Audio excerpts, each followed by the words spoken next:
अस्सलाम वालेकुम स्टूडेंट, सुनाए क्या हाल। अच्छा स्टूडेंट, हमने क्वांटम मैकेनिक्स स्टार्ट की थी तो पीछे हमने देखा कि हमारे पास एक्सपेक्टेशन वैल्यू किसी भी क्वांटम ऑपरेटर की क्या होती है। हमने डिटेल से इन तमाम चीज़ों को देखा था कि हमारे पास उसका फार्मूला क्या है, मैथमेटिकल फॉर्म क्या है और क्या हमें एक्सपेक्टेशन वैल्यू से मिलता है, क्यों हम उसको फिजिक्स में पढ़ते हैं। तो आज हम देखेंगे कि हमारे पास उस एक्सपेक्टेशन वैल्यू से जो हमारे पास यूनिवर्सिटी में एमसीक्यूज और न्यूमेरिकल आते हैं पेपर में, आज हम उनको डिस्कस करेंगे।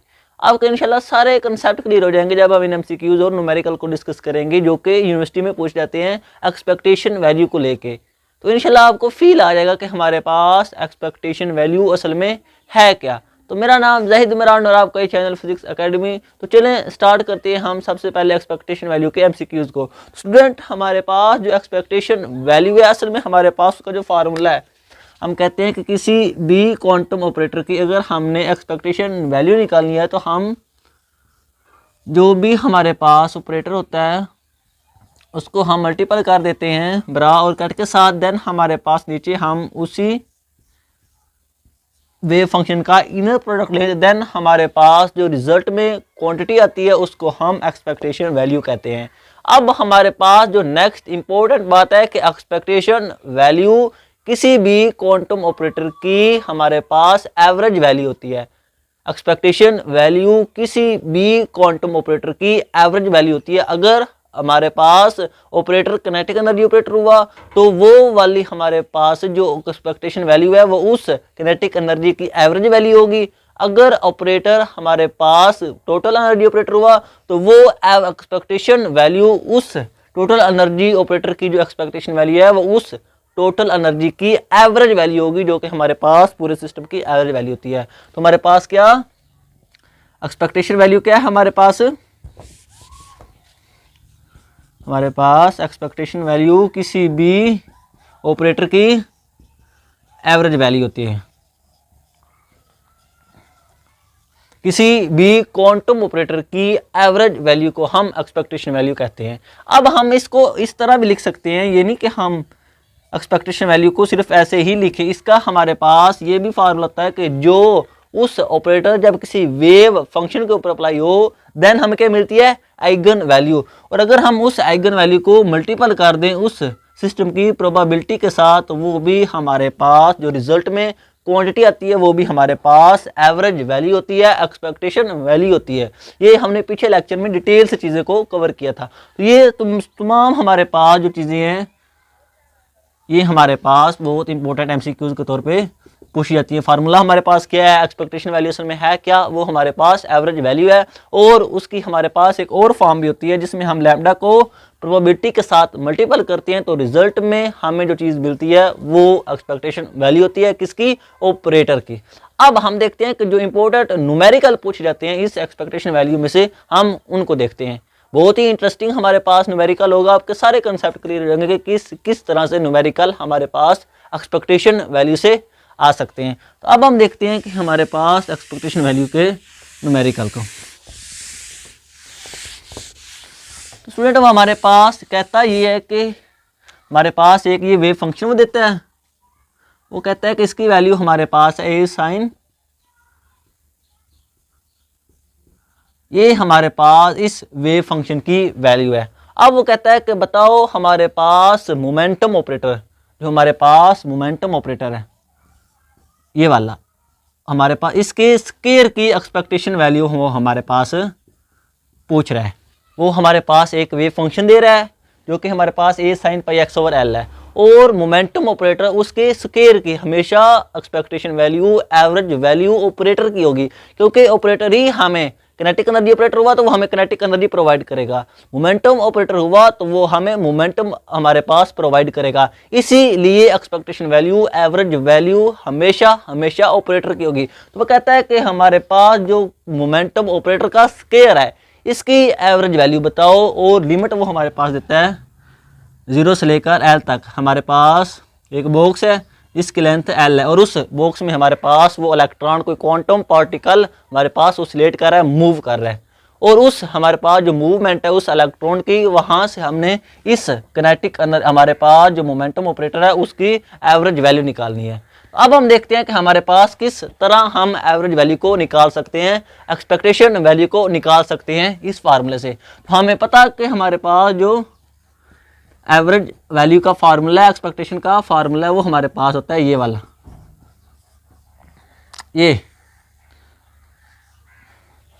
ये हमारे पास फार्मूला है एक्सपेक्टेशन वैल्यू का। अब ये वाला फार्मूला हम उसी वक्त यूज करते हैं जब वेव फंक्शन हमारे पास कई सारे वेव फंक्शन का कॉम्बिनेशन हो या वेव फंक्शन मैट्रिक्स की फॉर्म में हो। अब हमारे पास वेव फंक्शन साइन की फॉर्म में है, वेव की फॉर्म में है। हमने पिछली डिटेल से देखा था कि वेव फंक्शन की दो टाइप्स हो सकती हैं, एक वो वेव की फॉर्म में हो सकता है या मैट्रिक्स की फॉर्म में हो सकता है या कई सारे वेव फंक्शन की कॉम्बिनेशन का जो रिजल्ट वेव फंक्शन होता है उसकी फॉर्म में भी हो सकता है। तो अब हमने वेव वाला फार्मूला निकाला है, तो हम क्या निकालेंगे, हमारे पास जो फार्मूला बनेगा ये हमारे पास बरा है, तो हम इंटीग्रेशन लेंगे 0 से लेकर L तक। ये हमारे पास बरा है तो हम इसको कम्प्लेक्स कॉन्जुगेट से शो करते हैं। ये हमारे पास ऑपरेटर है, ये हमारे पास कैट है, तो इसको हमने ऐसे लिख लिया। और इंटीग्रेशन किस हिसाब से लेंगे, इस x के वेरिएबल के हिसाब से। और नीचे हमारे पास इसी तरह 0 से L तक इंटीग्रेशन, और हमारे पास साई स्टार ये वाला, और स्टाई हमारे पास साई ऐसे आ जाएगा, और dx के हिसाब से हमने इंटीग्रेशन कर ली। अब हमें ये और ये चाहिए, तो देन हमारे पास उस मोमेंटम ऑपरेटर के स्केयर की वैल्यू मिल जाएगी। अब हमने ऑपरेटर कौन सा है, हमारे पास मोमेंटम ऑपरेटर है, स्केयर है। अब हमने इसकी वैल्यू पुट करनी है। तो अब हमारे पास एक दफ़ा ये नोट कर लें कि उसने पूछा क्या है और हमने फाइंड क्या करना है। देन हम अब निकालते हैं इस मोमेंटम ऑपरेटर के स्केयर की वैल्यू। अब हम सारी वैल्यू पुट करते हैं क्वेश्चन में। तो अब हमारे पास क्या बनेगा, मोमेंटम इसके स्केयर की हमारे पास वैल्यू आएगी वो 0 से L तक हम इंटीग्रेशन करेंगे किसकी, साई स्टार की। देन हमारे पास मोमेंटम स्केयर साई dx, और नीचे हमारे पास इसी तरह 0 से L तक इंटीग्रेशन आ जाएगी साई स्टार और साई dx। अब हमने वैल्यू को पुट करना है इनकी। ये हमारे पास सारी वैल्यू मौजूद है, हमें वेव फंक्शन भी दिया गया है और मोमेंटम ऑपरेटर हमें पता है कि हमारे पास उसकी वैल्यू क्या होती है। अब हमने इसको पुट करना है, तो अब हम इसको मिटा लेते हैं। तो जब हमने तमाम वैल्यू को पुट किया तो ये हमारे पास इंटीग्रेशन ऐसी आ जाएगी। साई स्टार हमारे पास क्या था, जब हमारे पास वेव फंक्शन में अयोटा हो तो अगर हमने उसका स्टार लेना है, उसका कम्प्लेक्स कॉन्जुगेट लेना है, तो अयोटा वाली चीज़ को हमने माइनस में कन्वर्ट कर देना है। लेकिन हमने देखा कि वेव फंक्शन में कोई अयोटा नहीं था, तो सिंपली जो हमारे पास एज उसके साथ कॉन्स्टेंट था वो हमारे पास स्टार में कन्वर्ट हो जाएगा, और बाकी हमारे पास ऐसे ही आ जाएगा। n पाई n हमारे पास 1 था, तो हमारे पास पाई x ओवर l, ये हमारे पास आ गई इस साई स्टार की वैल्यू। अब हमें ऑपरेटर की वैल्यू चाहिए, ये हमारे पास इस ऑपरेटर की वैल्यू। तो सबसे पहले हम ऊपर वाली चीज़ निकालते हैं, फिर हम नीचे वाली चीज़ निकालेंगे, फिर हम इस इक्वेशन में पुट कर देंगे, तो हमारे पास मोमेंटम ऑपरेटर के स्केयर की वैल्यू आ जाएगी। तो पहले हम ऊपर वाली चीज़ निकालते हैं, इसको हम ऐसे बाद में निकालेंगे। तो अब हमारे पास ये क्या है, अब हमें मोमेंटम ऑपरेटर हमें पता कि क्या होता है, minus iota h cut del over del x. अगर हमने स्केयर इसको चाहिए तो हम क्या करेंगे, माइनस का स्केयर प्लस हो जाएगा, अयोटा का स्केयर माइनस फिर एच कट स्केयर इसका स्केयर आ जाएगा। तो हमने ये वाली वैल्यू इधर पुट कर देनी है इसकी जगह। तो माइनस एच कट का स्केयर डेल एक्स स्केयर। अब हमने किसकी डेरिवेटिव, दो दफ़ा डेरिवेटिव लेना है इस हमारे पास जो साई वेव फंक्शन है ये वाला। तो हमने साई की वैल्यू पुट की पाई एक्स ओवर एल, और नीचे हमारे पास ऐसे ही सारी इंटीग्रेशन किसके हिसाब से है, डी एक्स के हिसाब से। अब हमने ये पहले ऊपर वाली चीज़ निकालनी है, फिर हम नीचे वाली निकालेंगे और इक्वेशन में हम पुट कर देंगे। तो जब हमने देखा कि ये ब्रैकेट को बंद कर लेते हैं, अब हमें क्या चाहिए, ये तो हमारे पास ऐसे रहेगा। अब हमने दो दफ़ा डेरिवेटिव लेना है किसका, इस sign pi x over L का। ये भी कांस्टेंट है, ये भी कांस्टेंट है, ये सारी चीज़ें बाहर आ जाएंगी। अब स्टूडेंट जो यहाँ पे गलती करते हैं वो ये माइनस है, वो इसको माइनस ले लेते हैं, हमारे पास इस चीज़ को इसमें से माइनस कर देते हैं। वो ये कहते हैं कि हमारे पास ये माइनस हो रहा है तो इसको इसमें से माइनस कर देते हैं, जो कि बिल्कुल गलत है, क्योंकि हमारे पास ये वाला माइनस फार्मूले का और ये सारा इसके साथ मल्टीपल हो रहा है। ये सारी चीज़ें आपस में मल्टीपल हो रही हैं, ये मल्टीपल ही करनी है आपने, माइनस माइनस नहीं करना। तो अब हमारे पास ये जो चीज़ें ये कॉन्स्टेंट जो बाहर आ जाएंगे, ये भी कॉन्स्टेंट है, ये भी कांस्टेंट है और हमारे पास ये भी कांस्टेंट है। तो ए स्टार और ए हमारे पास ए स्क्वायर के इक्वल होते हैं, तो ये इंटीग्रेशन से बाहर आ जाएंगे, ए स्क्वायर और साथ में माइनस एच कट का स्क्वायर। पीछे जो हमारे पास बच्चा हम उसको लिख लेते हैं 0 से एल तक sign pi x over L. अब हमारे पास ये दोबारा हमने डॉट निकाला मल्टीपल का, ये हमारे पास बाहर आ गया था, ये भी बाहर आ गया था। हमने इसका 2 दफ़ा डेरिवेटिव लेना है, किसके हिसाब से, एक्स के हिसाब से। तो अब हमने जब इसका 2 दफ़ा डेरिवेटिव लिया तो साइन का डेरिवेटिव क्या होता है, कोज, और कोज का क्या होता है, माइनस साइन, और साथ में एंगल का डेरिवेटिव हम साथ लिख देते हैं। तो इसका जब हम 2 दफ़ा डेरिवेटिव लिखेंगे तो वो हमारे पास आएगा minus sign pi x over L, क्योंकि साइन का कोज, कोज का दोबारा हमारे पास क्या आ जाएगा साइन, कोज की वजह से माइनस, और एंगल का डेरिवेटिव हम साथ लिख लेते हैं जो कि 2 दफ़ा था, पहले साइन का फिर कोज का, तो वो हमारे पास पाई स्क्वायर एल स्क्वायर ऐसे आ जाएगा, और साथ में डी एक्स। अब हमने ये वाली अगेन हमारे पास कांस्टेंट है, ये माइनस और माइनस, अगेन इसको माइनस नहीं करना, ये मल्टीपल हो रहा है, ये माइनस और ये माइनस हमारे पास प्लस हो जाएंगे, ए स्क्वायर एच कट स्क्वायर, और ये हमारे पास क्या है पाई स्क्वायर, और नीचे हमारे पास क्या है एल स्क्वायर, और हमारे पास फाइनली इंटीग्रेशन में क्या बचा, ये वाला साइन और ये वाला साइन, तो क्या बनेंगे sine square pi x over L, और फाइनली हमारे पास क्या आ गया डी एक्स। तो हमने हमारे पास इस तरह इंटीग्रेशन को शॉर्ट कर लिया। अब हम इस sine square pi x over L की इंटीग्रेशन चाहिए। अब हमने इस साइन स्क्वायर का फार्मूला पुट करना है, देन हमारे पास इंटीग्रेशन की वैल्यू आ जाएगी। तो हमारे पास ये सारी कांस्टेंट हम ऐसे लिख लेते हैं, और जब हमने इंटीग्रेशन का इसका फार्मूला पुट किया, साइन स्क्वायर एंगल का फार्मूला था हमारे पास 1 प्लस कोज 2 एंगल ओवर 2, तो हमने लिखा 1 प्लस कोज, अब हमारे पास 2 लिखा, एंगल हमारे पास कितना है, ये वाला एंगल है हमारे पास, ये वाला, ये हमारे पास एंगल है, तो 2 पाई एक्स ओवर 2, 1 प्लस कोज 2 एंगल, और डिवाइडेड बाय 2, इस 2 को हम सारे को बाहर लिख लेते हैं इसके साथ, ये हमारे पास जो नीचे आ रहा है कांस्टेंट। अब हमने इस 1 की इंटीग्रेशन निकालनी है, और कोस 2 पाई ओवर 2 हमारे पास x की इंटीग्रेशन निकालनी है। अब हमने जब इसकी इंटीग्रेशन निकाल ली तो हम इसमें पुट कर देंगे।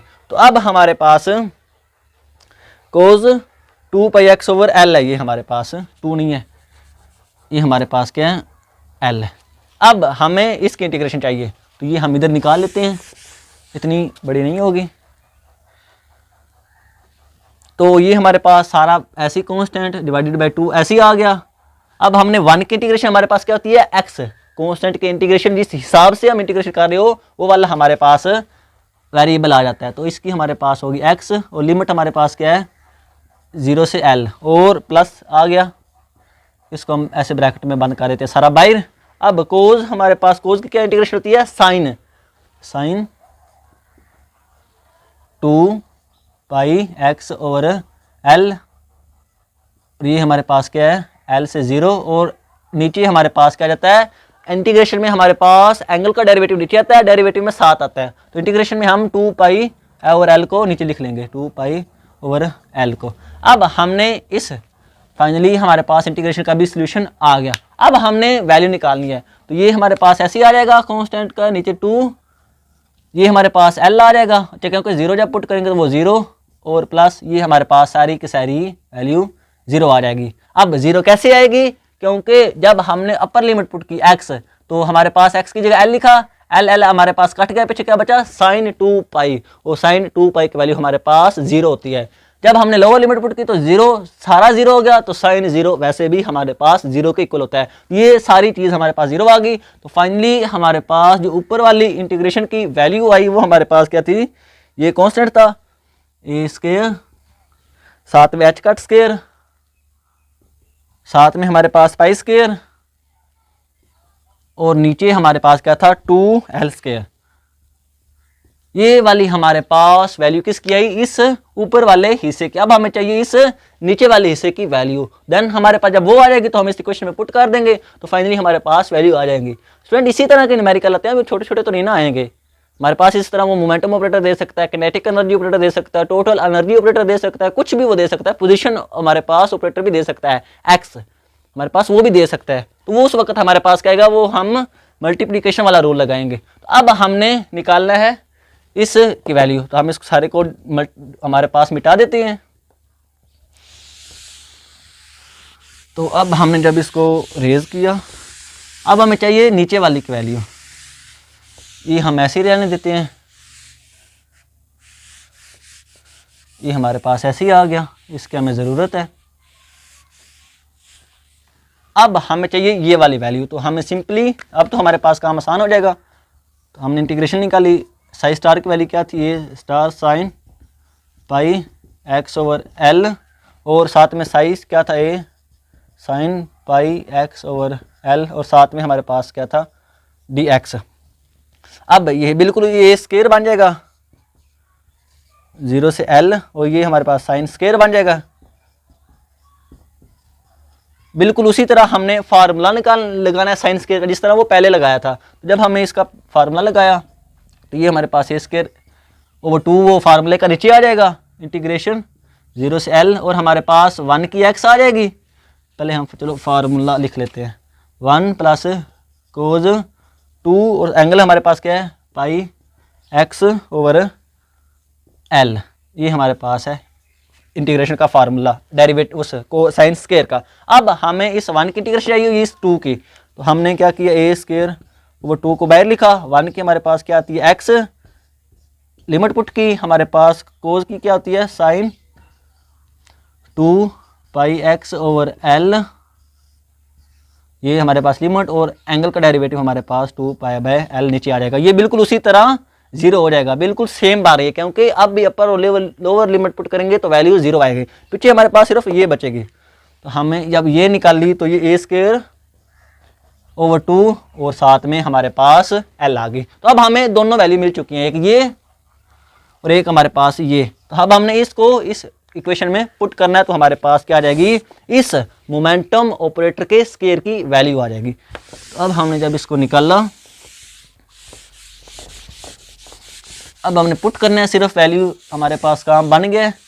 हमने अपर वैल्यू पुट की तो वो क्या थी, A square h cut square pi square divided by 2 L square, और जब हमने इसको इस डिवाइड को हमने मल्टीप्लिकेशन में किया तो ये उल्ट हो जाएंगे, 2 ऊपर चला जाएगा और ए स्केयर एल नीचे आ जाएगा। तो ये 2 से गया, हमारे पास ये ए स्केयर था, ए स्केयर से गया, और साथ में हमारे पास जो फाइनली इस मोमेंटम ऑपरेटर के स्केयर की एवरेज वैल्यू आई है वो हमारे पास क्या थी, H cut square pi square divided by L का क्यूब। तो ये थी हमारे पास उस मोमेंटम ऑपरेटर के स्केयर की एवरेज वैल्यू। स्टूडेंट याद रखना, एवरेज वैल्यू हमेशा एक नंबर होगा, ये भी हमारे पास एच भी कांस्टेंट है, पाई भी कांस्टेंट है, एल उस हमारे पास जो वो हमारे पास बॉक्स था उसकी लेंथ है, वो भी एक नंबर होगा। ये सारी चीज़ें हमारे पास मिलके एक नंबर बनेगी। इस तरह हमारे पास क्रिकेट मैच होता है, 50 ओवर का मैच होता है, लेकिन हमारे पास एक एवरेज वैल्यू आ जाती है हर ओवर की। तो वो एवरेज वैल्यू हमारे पास एक नंबर होता है जो कि हमारे पास उस टोटल मैच की इन्फॉर्मेशन दे रहता है। इसीलिए हमारे पास एवरेज वैल्यू किसी भी मोमेंटम ऑपरेटर की एक नंबर होता है जो कि हमारे पास उस टोटल मोमेंटम की एवरेज वैल्यू देता है, उसकी हमारे पास इन्फॉर्मेशन देता है। अब हमारे पास इधर मोमेंटम की जगह वो कुछ भी रख सकता है, वो हमारे पास टोटल एनर्जी ऑपरेटर भी रख सकता है। हमने टोटल एनर्जी ऑपरेटर की वैल्यू पुट कर देनी है, वो हमारे पास काइनेटिक एनर्जी ऑपरेटर भी रख देता है, हम उसकी वैल्यू पुट कर लेंगे, वो हमारे पास सिंपली पोजीशन ऑपरेटर भी रख सकता है। जब हमारे पास वो पोजीशन ऑपरेटर रखेगा तो हमने फार्मूला यूज करना है प्रोडक्ट वाला, क्योंकि ये भी हमारे पास साइन है, ये भी प्रोडक्ट हो रहा है, ये भी प्रोडक्ट हो रहा है। मोमेंटम और काइनेटिक एनर्जी में डेरिवेटिव आ जाता है, लेकिन इसमें हमारे पास सिंपली एक्स था, उसको हमने वो प्रोडक्ट वाला फार्मूला यूज करना है। तो ये था हमारे पास एक्सपेक्टेशन वैल्यू का न्यूमेरिकल, जो कि हमारे पास अक्सर आ जाता है इस हमारे पास एक्सपेक्टेशन वैल्यू में से। तो होप इसके सारे कंसेप्ट क्लियर हो गए कि किस तरह हमारे पास एमसीक्यूज आ सकते हैं और किस तरह वो घुमा फिरा के हमें न्यूमेरिकल दे सकता है। तो होप आपके सारे कंसेप्ट क्लियर होंगे। आज के लिए इतना ही, इंशाल्लाह मिलेंगे अगली वीडियो में। ओके, अल्लाह हाफिज़।